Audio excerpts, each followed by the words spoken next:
Hi అండి, అందరికీ నమస్కారం. Welcome to job box 360 YouTube channel.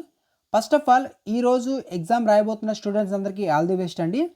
ఇక ఈ వీడియోలో మీకు నిన్నటి రోజు జరిగినటువంటి ఏదైతే మే 6న జరిగినటువంటి అర్థమెటిక్ ఎస్ఎస్సి జీడీ కానిస్టేబుల్ ఎగ్జామ్లో అర్థమెటిక్ సెక్షన్ ఏదైతే ఉందో ఈ సెక్షన్లో ఎలాంటి క్వశ్చన్స్ అడిగారు, ఆ క్వశ్చన్స్కి సంబంధించి మనం ఎలా సాల్వ్ చేయాలి అనేది ఈ వీడియోలో చూద్దాం. అర్థమెటిక్లో గుర్తుపెట్టుకోండి, మనకి ఒక టాపిక్ నుంచి ఒక మోడల్ వస్తుందంటే మ్యాక్సిమం నెక్స్ట్ షిఫ్ట్లలో కూడా అదే మోడల్స్ రిపీట్ అవుతాయి, వాల్యూస్ మారే అవకాశం ఉంటుంది. ఓకేనా, ఈ విషయం గుర్తుపెట్టుకోండి. నెక్స్ట్ ఏంటంటే అసలు ఏ టాపిక్స్ నుంచి వస్తున్నాయి అనేది కూడా చూసుకోవాలి. జీకేకి సంబంధించి కూడా నేను రోజు వీడియో అప్లోడ్ చేశాను, వాటిలో ఏ టాపిక్స్ నుంచి వస్తున్నాయి అనేది ఒకసారి చూసుకొని ఆ టాపిక్స్ అనేది రివిజన్ చేసుకోండి, మీకు చాలా ఉపయోగపడుతుంది. ఓకేనా, ఈ వీడియోలో అర్థమెటిక్ నుంచి ఏ క్వశ్చన్స్ వచ్చాయి, వాటిని ఎలా సాల్వ్ చేయాలి అనేది క్లియర్గా మాట్లాడుకుందాం. ఫస్ట్ ఆఫ్ ఆల్ ఈ వీడియోని లైక్ చేయనట్లయితే ఒక లైక్ చేయండి. మీరు లైక్ చేస్తే ఇంకొక నలుగురికి ఈ వీడియో రికమెండ్ అవుతుంది కాబట్టి, నలుగురికి ఉపయోగపడుతుంది కాబట్టి లైక్ చేసి సపోర్ట్ చేయండి.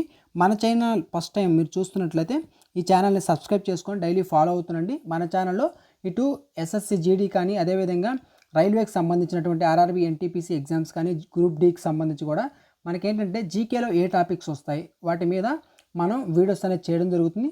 స్టూడెంట్స్కి ఏంటంటే అర్థమెటిక్ కూడా యూజ్ అవుతుంది కాబట్టి అర్థమెటిక్ వీడియోస్ కూడా మన ఛానల్లో ప్రజెంట్ అయితే అప్లోడ్ చేస్తున్నాం. ఓకేనా, ఇక వీడియోలో అయితే వెళ్ళిపోదాం. మనకి డిస్క్రిప్షన్లో టెలిగ్రామ్ సంబంధించిన అఫీషియల్ ఛానల్ లింక్ కూడా ఉంది, ఒకవేళ ఎవరైనా జాయిన్ అయినట్లయితే జాయిన్ అవ్వండి. ఒక్కొక్క క్వశ్చన్ నేను చెప్తున్నప్పుడు ఎలా చేస్తున్నానో ఒకసారి చూడండి.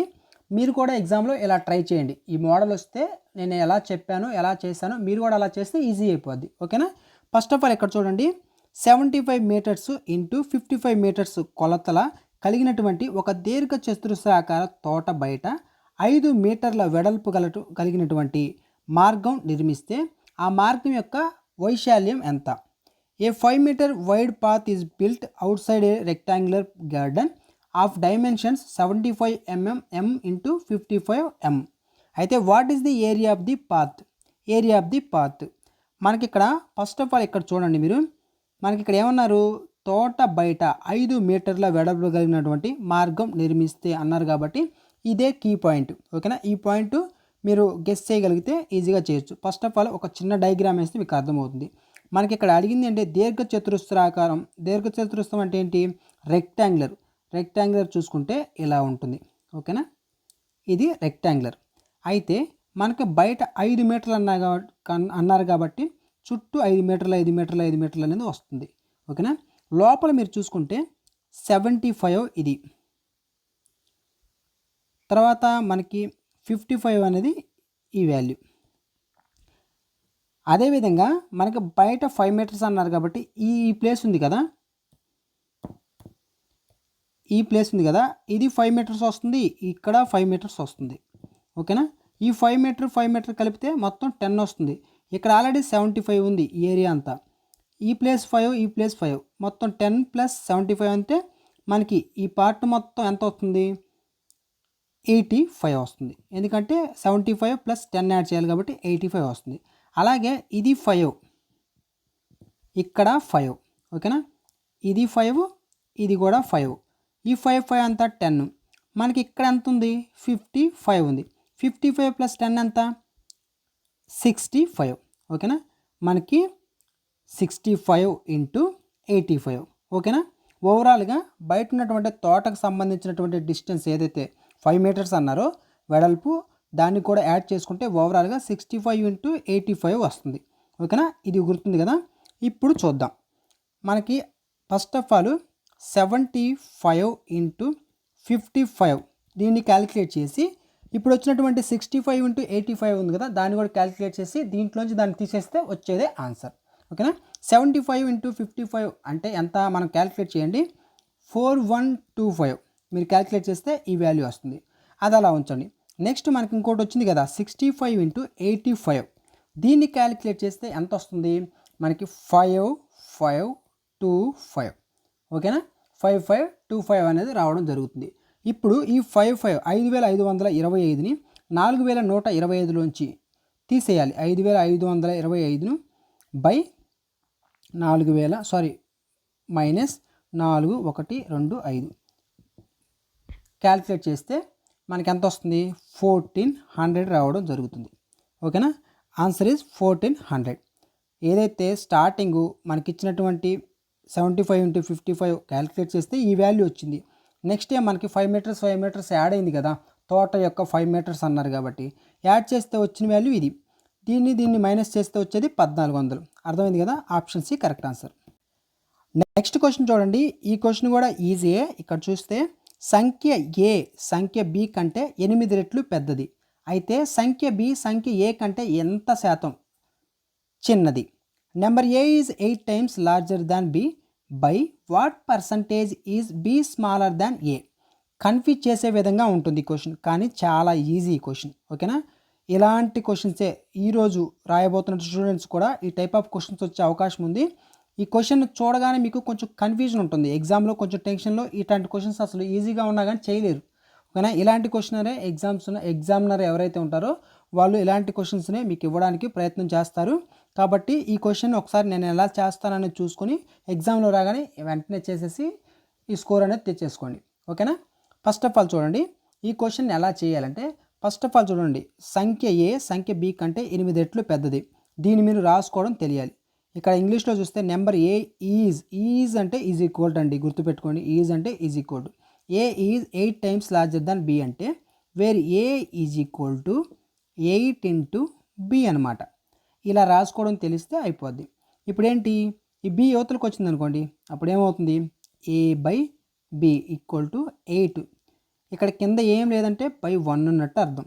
ఓకేనా, ఇప్పుడు బి వాల్యూ ఎంత 1, ఏ వాల్యూ ఎంత 8. A is equal to 8, B is equal to 1. 8కి 1కి డిఫరెన్స్ ఎంత 7 కదా. మనకు క్వశ్చన్ ఏమి అడిగారు, అయితే బి సంఖ్య ఏ కంటే ఎన్ని శాతం లేకుంటే ఎంత శాతం చిన్నది అన్నారు. ఎంత శాతం చిన్నది లేకుంటే ఎంత శాతం పెద్దది, ఎలా అంటే డిఫరెన్స్ అని అర్థం. ఓకేనా, డిఫరెన్స్ మనకి ఎంత వచ్చింది 7 వచ్చింది. ఇప్పుడు చూడండి, ఇక్కడ మనకి క్వశ్చన్ ఏంటి, డిఫరెన్స్ ఇచ్చారు. ఓకేనా, అయితే ఎంత శాతం చిన్నది అన్నారు, పర్సంటేజ్ అడిగారు కాబట్టి డిఫరెన్స్ కాబట్టి ఫార్ములా తెలియాలి. ఫార్ములా ఏంటి, మనకి డిఫరెన్స్ బై ఇనిషియల్గా ఓవరాల్గా స్టార్టింగ్ వాల్యూ ఏంటి, ఏ ఎంత 8, సో డిఫరెన్స్ ఎంత 7.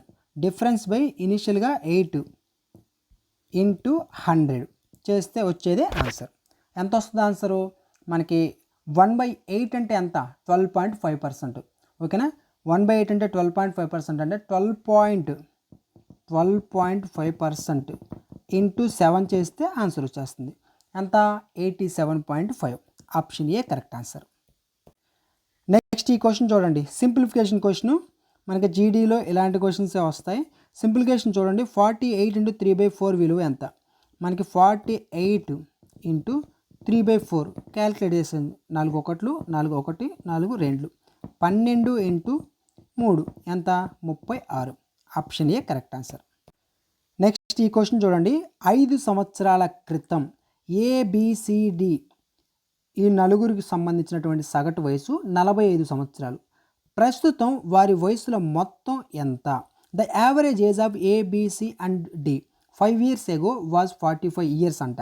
అయితే what is the sum of their ages now. వాళ్ళ యొక్క ఏజ్ మొత్తం ప్రజెంట్ ఎంత అని అడిగారు. ఓకేనా, క్వశ్చన్ అర్థమైంది కదా. ఇప్పుడు నలుగురు ఉన్నారండి, నలుగురు యొక్క సగటు 45. అసలు సగటు అంటే ఏంటి, ప్రతి వ్యక్తి యొక్క ప్రతి ఒక్క ఫర్ ఎగ్జాంపుల్ 10 మంది ఉన్నారు, మీకు అర్థం కావడం కోసం చదువుతున్నా. 10 మంది ఉన్నారు, ప్రతి ఒక్కరి యొక్క మార్కులు అనుకోండి, ప్రతి స్టూడెంట్కి 10 మందిలో ప్రతి వాడికి 10 మార్కులు, యావరేజ్ అనేది 10 అని ఇచ్చారనుకోండి. ఓకేనా, 10 మంది ఉన్నారు, యావరేజ్ అనేది 10 అంటే ప్రతి విద్యార్థికి 10 మార్కులు వచ్చాయని అర్థం. అర్థమైందా, ప్రతి విద్యార్థికి 10 మార్కులు వచ్చాయని అర్థం. యావరేజ్ 10 అంటే ప్రతి విద్యార్థికి 10 మార్కులు వచ్చాయని అర్థం.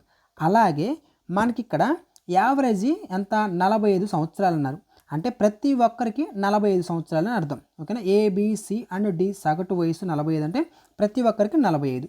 అంటే నలుగురు ఉన్నారు కాబట్టి 4 × 45 చేస్తే ఎంత వస్తుంది 45 180.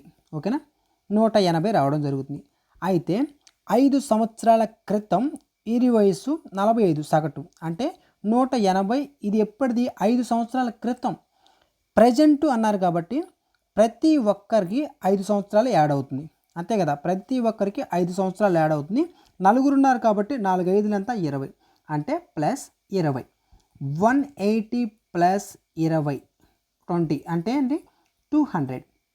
Option C correct answer. 200 సంవత్సరాలు అనేది ఆన్సర్. అర్థమైంది కదా. ఇక్కడ మీకు ఎగ్జామ్లో ఇంకొక మోడల్ కూడా వచ్చే అవకాశం ఉంటుంది దీంట్లో. అదేంటంటే ఒక చిన్న పాయింట్ చెబుతాను చూడండి. ఇక్కడ 5 సంవత్సరాల క్రితం ఇట్లా ఇవ్వకుండా ఏబిసి అండ్ డీల యొక్క సగటు వయసు 45 సంవత్సరాలు అయితే ప్రతి ఒక్కరికి 5 సంవత్సరాలు యాడ్ అయింది అయితే యావరేజ్ ఎంత అని చెప్పేసి అడిగారు అనుకోండి, అప్పుడు సింపుల్ గుర్తుపెట్టుకోండి, ప్రతి ఒక్కరికి 5 సంవత్సరాలు యాడ్ అయింది అన్నారంటే యావరేజ్ కూడా 5 సంవత్సరాలు యాడ్ అవుతుంది. లేకుంటే ప్రతి ఒక్కరికి 5 సంవత్సరాలు తగ్గింది అంటే యావరేజ్ కూడా 5 సంవత్సరాలు తగ్గుతుంది. సింపుల్ ఆ పాయింట్ రాసేస్తే ఆన్సర్ వచ్చేస్తుంది. ఆ మోడల్ కూడా ఒకసారి చూసుకోండి. నెక్స్ట్ క్వశ్చన్, కొంత అసలు సాధారణ వడ్డీపై 5 సంవత్సరాల్లో రెట్టింపు అనేది అవుతుంది. అయితే వడ్డీ రేటు ఎంత? A principal amount doubles in 5 years and simple interest. What is the rate of interest? Rate of interest కనుక్కోమన్నారు. దీనికి మీకు ఫార్ములా గుర్తుంటే ఫార్ములా బేస్డ్ కూడా చేయొచ్చు. ఫస్ట్ ఆఫ్ ఆల్ మనకి డబల్ అయింది, 5 సంవత్సరాల లోపు డబల్ అయింది అంటే ఏంటి, మనకి అసలు ఎంత 100 అనుకోండి, 100 అనుకుంటే ప్రిన్సిపల్ అనేది 100 అనుకుంటే మనకి 5 సంవత్సరాలకి రెట్టింపు అయింది అంటే 200 అయిందంట 5 సంవత్సరాలకి. అంతే కదా, 100 కాస్త 200 అయిందంటే డబల్ అయిందని అర్థం. అంటే మనకి ఇక్కడ ఇంట్రెస్ట్ ఎంత వచ్చినప్పుడు ఇది టోటల్ అమౌంట్ ఇది. అయితే మనకి ఇంట్రెస్ట్ ఎంత వచ్చినట్టు, ఒక నిమిషం, ఇంట్రెస్ట్ సింపుల్ ఇంట్రెస్ట్ అనేది ఎంత వచ్చింది అంటే 100 వచ్చినట్టు. ఓకేనా, ఇక్కడ ప్రిన్సిపల్ అనేది 100 అనుకుంటే సింపుల్ ఇంట్రెస్ట్ అనేది 100, ఓవరాల్గా 200 అయింది కదా. సో ఆ వచ్చినటువంటి ఎక్స్ట్రా అమౌంట్ మొత్తం ఇంట్రెస్ట్ అనమాట. ఇక్కడ ఇంకా రేట్ ఆఫ్ ఇంట్రెస్ట్ ఫార్ములా వేసుకుంటే మీకు వచ్చేస్తుంది రేట్ ఆఫ్ ఇంట్రెస్ట్. సో మనకి ఇక్కడ ఈక్వల్ టు సింపుల్ ఇంట్రెస్ట్ ఎంత 100 ఇంటూ 100. ఓకేనా, simple interest into 100 by P అంటే ప్రిన్సిపల్ ఎంత 100 ఇంటూ టైం ఎంత 5 years. క్యాల్కులేట్ చేసుకుంటూ వచ్చేస్తుంది. 100 క్యాన్సిల్, 5 1 5 20 ఈజ్ ఈక్వల్ టు 20%. ఇలా అయినా చేయొచ్చు. 20% వచ్చింది. Option B correct answer. లేదా సింపుల్గా చేయాలంటే రెట్టింపు అంటే ఏంటి, డబుల్ అంటే 100% వడ్డీ వచ్చినట్లు. ఓకేనా, 100కి 100 అంటే 100% వడ్డీ వచ్చినట్లు. కాబట్టి 5 సంవత్సరాలలో మనకి 100% వడ్డీ వచ్చింది. అయితే మనకి సంవత్సరానికి ఎంత వస్తుంది, 5 సంవత్సరాలకి 100% వడ్డీ వస్తే సంవత్సరానికి ఎంత వస్తుంది. ఓకేనా, మీరు ఇక్కడ క్రాస్ మల్టిప్లికేషన్ చేస్తే వచ్చేస్తుంది 100% బై 5 వేస్తే అయిపోద్ది ఆన్సర్. ఓకేనా, 5 1 5 20. ఓకేనా, 20%. Option B correct answer. Next ఈ క్వశ్చన్ చూడండి. 3 సంవత్సరాల క్రితం రామ్ అండ్ శ్యామ్ వయసులో నిష్పత్తి 5:1. 10 సంవత్సరాల తర్వాత ఆ నిష్పత్తి 12:5 అవుతుంది.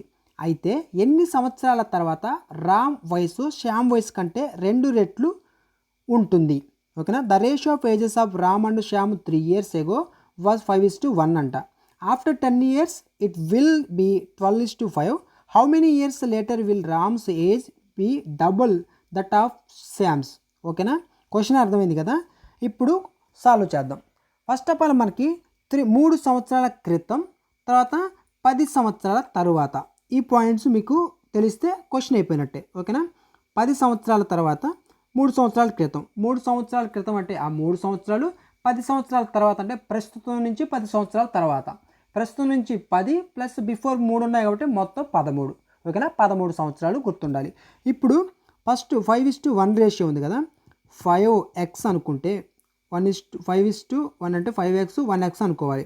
5x ప్లస్ మొత్తం ఓవరాల్గా ఎన్ని సంవత్సరాలు 13 సంవత్సరాలు బై 1 అంటే ఏంటి x అనుకుందాం, x ప్లస్ 13 సంవత్సరాలు ఈజ్ ఈక్వల్ టు ఏంటి మనకిచ్చింది ఎట్లా 13 సంవత్సరాల తర్వాత 12:5 అవుతుందంట రేషియో. కాబట్టి 12/5 చేస్తే మనకి x వాల్యూ అనేది వస్తుంది. ఓకేనా, మీరు ఇలా క్యాలిక్యులేట్ చేస్తే దీన్ని క్రాస్ మల్టిప్లికేషన్ చేసి క్యాలిక్యులేట్ చేసుకుంటే ఓవరాల్గా మీకు x వాల్యూ 7 వస్తుంది. ఓకేనా, మీరు క్యాలిక్యులేట్ చేయండి అర్థమవుతుంది. x వాల్యూ 7 వస్తుంది. ఇప్పుడు 7 వచ్చింది కదా.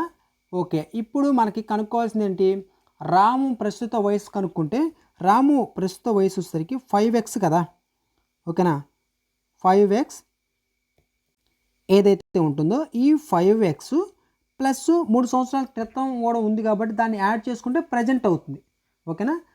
5x ప్లస్ 3 ఏంటి 5x ప్లస్ 3 చేస్తే రాము యొక్క ప్రస్తుత వయసు వస్తుంది. 5x అంటే x అంటే 7, 5 7 35, 35 ప్లస్ 3 38. సో రాము వయసు 38 సంవత్సరాలు. అదేవిధంగా మనకి శ్యామ్ వయసు కూడా చూసుకుంటే శ్యామ్ వయసు వచ్చేసరికి మనకి ఎక్స్ ఇచ్చారు, ఎక్స్ ప్లస్ 3 ఇయర్స్ కూడా యాడ్ చేయాలి కాబట్టి ఎక్స్ అంటే 7, 7 ప్లస్ 3 అంటే సో శ్యామ్ వయసు వచ్చేసరికి 10 అనమాట, ఓకేనా. రాము వయసు 38, శ్యామ్ వయసు 10. అర్థమైంది కదా. ఇప్పుడు రాము వయసు శ్యాము వయసులు వచ్చాయి, ఏది ప్రస్తుతం వయసులు వచ్చాయన్నమాట. ఇంతవరకు ఓకే.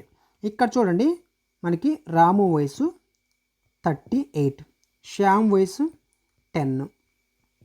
ఇప్పుడు మనకి క్వశ్చన్ చూస్తే ఇక్కడ ఎన్ని సంవత్సరాల తరువాత రామ్ వయసు శ్యామ్ వయసు కంటే 2 రెట్లు ఉంటుంది, 2 రెట్లు ఉంటుంది అంటే మీరు ఇక్కడ ఏం చేయాలంటే ఒక చిన్న ఈక్వేషన్ రూపంలో దీన్ని రాసుకుంటే అర్థమవుతుంది. మనకి ఇక్కడ శ్యామ్ వయసు 38, రామ్ వయసు 38, శ్యామ్ వయసు 10 సంవత్సరాలు. ఇక్కడ మీరు చూసుకుంటే 3.8 టైమ్స్ అయితే వస్తుంది ఇక్కడ, ఓకేనా. 38 10 కంపేర్ చేస్తే 3.8 టైమ్స్ అనేది వస్తుంది. కానీ మనకి డబల్ అవ్వాలి, డబల్ ఎన్ని సంవత్సరాలకు అవుతుంది కనుక్కోవాలి. ఇక్కడ మనకి రాము వయసు 38 సంవత్సరాలు ప్లస్ వై అంటే ఎన్ని సంవత్సరాల్లో డబల్ అవుతుంది అనేది ఈ వై అనమాట. ఈజ్ ఈక్వల్ రాసుకొని మనకి డబల్ అవ్వాలి కదా, కాబట్టి 2/10 ప్లస్ వై, వై ఏంటంటే ఎన్ని సంవత్సరాల్లో డబల్ అవుతుందో అది, దీన్ని క్యాలిక్యులేట్ చేస్తే వచ్చేస్తుంది, ఓకేనా. మనకి ఇక్కడ 20 ప్లస్ 2y, యువతలు వచ్చేసరికి 38 ప్లస్ వై, ఓకేనా. ఇప్పుడు దీంట్లో ఇక్కడ వై ఉంది, ఇక్కడ 2y ఉంది. సో అవతలకి వెళ్తే 2y మైనస్ వై అయింది కాబట్టి ఇక్కడ వై మిగులుతుంది. అప్పుడు ఇక్కడ ఈ 20 ఉంది, ఈ 20 యువతలకు వస్తే 38 మైనస్ 20 అవుతుంది. ఇక్కడ రాస్తాను చూడండి, 38 minus 20 is equal to 2y minus y. Calculate చేస్తే y ఈక్వల్ టు 38 మైనస్ 20 అంటే 18. ఆన్సర్ ఈజ్ 18 సంవత్సరాలు, ఓకేనా. ఇలా చేయాలి. ఫస్ట్ ఆఫ్ ఆల్ మనం రాము శ్యాము ప్రస్తుత వయసులు కనుక్కున్నాం, దాన్ని కంపేర్ చేస్తే 3.8 టైమ్స్ వస్తుంది. కానీ మనకి 2 టైమ్స్ ఎన్ని సంవత్సరాలకు అవుతుందో కనుక్కోవాలి కాబట్టి 2 టైమ్స్ కనుక్కోవడానికి మనకి వై అనే వాల్యూని తీసుకొని ఆ వై అనేది 2 రెట్లు అయ్యేటటువంటి దానికి సంబంధించినటువంటి సంవత్సరాలు అనమాట, అది కనుక్కున్నాం. ఆప్షన్ ఏ కరెక్ట్ ఆన్సర్, 18 సంవత్సరాలు.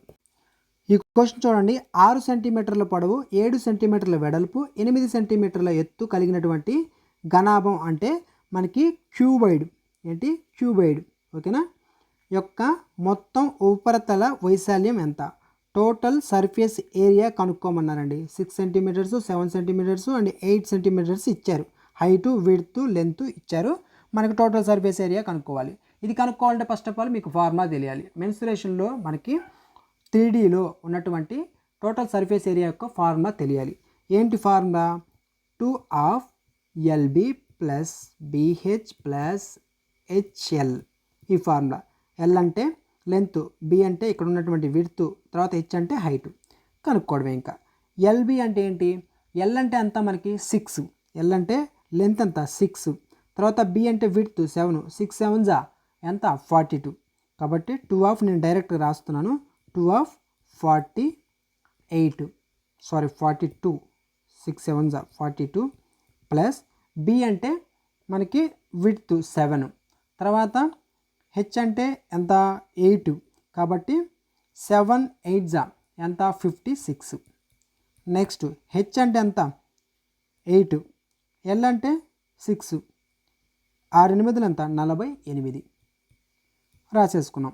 ఇప్పుడు ఏంటంటే దీన్ని మొత్తం క్యాలిక్యులేట్ చేస్తే మనకి వాల్యూ అనేది రావడం జరుగుతుంది, అదే ఆన్సర్ అవుతుంది, ఓకేనా. మీరు ఇక్కడ 42 56 48 దీన్ని ఎలా క్యాలిక్యులేట్ చేస్తారంటే ప్రతిదీ 2 6 8 42 56 ఇట్లా క్యాలిక్యులేట్ చేయకుండా డైరెక్ట్గా ఫస్ట్ 2 6 8 పక్కన పెట్టేసేయండి. 4 5 6 ఉన్నాయి కదా, వాటిని 40 50 40 అట్లా తీసుకోండి. 40 50 90 ఒక 40 ఎంత 130, ఓకేనా. నెక్స్ట్ ఏంటి 2 ఉంది 6 ఉంది 8 ఉంది, 2 + 6 8, 8 + 8 16, ఈ 16 రాసుకోండి ఎంత 146 అంతే కదా, 146 2 ఆఫ్ 146 రాసుకున్నాం కదా. ఇప్పుడు దీన్ని క్యాలిక్యులేట్ చేయండి. 2 8 2 6 12 కాబట్టి 292 ఆప్షన్ ఏ కరెక్ట్ ఆన్సర్. ఒక సమచతుర్భుజం యొక్క కర్ణాల పొడవు 48 సెంటీమీటర్లు అంట, మరియు 20 సెంటీమీటర్లు, 28 సెంటీమీటర్లు కర్ణాల పొడవులు. ఓకేనా, మనకి డయాగ్నల్స్ అనమాట 48 and 20 అనేవి. అయితే దాని చుట్టుకొలత ఎంత? The diagonals of a rhombus are 48 and 20 centimetres. What is the perimeter? చుట్టుకొలత కనుక్కోమన్నారు. రాంబస్ డయాగ్రామ్ ఏంటి? ఇదిగో ఇది రాంబస్. ఓకేనా, దిస్ ఈజ్ ద రాంబస్. అయితే దీంట్లో ఇలా 2 డయాగ్నల్స్ ఉంటాయి. వీటిలో మనకి ఒకటి 48 అన్నారు. 48 అంటే ఇది మొత్తం 48. మీరు ఎప్పుడైనా రాంబస్ చూస్తే 48 2 పార్ట్స్గా చేయాలి. ఓకేనా, రాంబస్ 48 ఇచ్చారు కాబట్టి ఇది 24. ఓకేనా, ఇది కూడా 24. అలాగే నెక్స్ట్ మనకి ఇది మనకేంటి 20 కాబట్టి 10 10. ఓకేనా, సో ఇదేమో 24, ఇదేమో 10 10 10. ఇప్పుడు మనకి దీంట్లో ఒక రైట్ యాంగిల్ ట్రయాంగిల్ తీసుకోండి. మీకు అర్థం కావడం కోసం తీసుకుంటున్నాను. ఈ భాగాల్లో ఒక భాగం తీసుకుంటున్నాను నేను, ఇలా ఒక భాగాన్ని. ఈ భాగంలో ఇది 10 అండి, ఇది వచ్చేసరికి 24. మనకి ఇది కనుక్కుంటే వచ్చేస్తుంది పెరిమీటర్. ఇది కనుక్కుంటే ఒక సైడు కనుక్కుంటే 4 సైడ్లు ఈక్వల్ కాబట్టి ఇంటూ 4 చేస్తే ఆన్సర్ వచ్చేస్తుంది. ఇక్కడ ఇది కనుక్కోవాలంటే ఏంటి, మనకి 24 స్క్వేర్ రూట్ ఆఫ్ హైపోటెనస్ కదా, ఇది square root of 24 square plus 10 square చేస్తే వచ్చేస్తుంది. 24 స్క్వేర్ ప్లస్ 10 స్క్వేర్ అంటే ఎంత? 24 స్క్వేర్.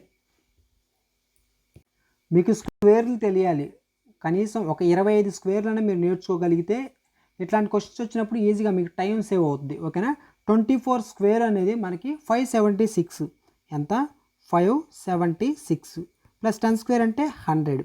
ఓవరాల్గా ఎంత? 676. 676. ఇక్కడ రూట్ వాల్యూ కూడా ఉంది. √676 అంటే మనకి ఈ స్క్వేర్ ఎంత? 26 యొక్క స్క్వేరు.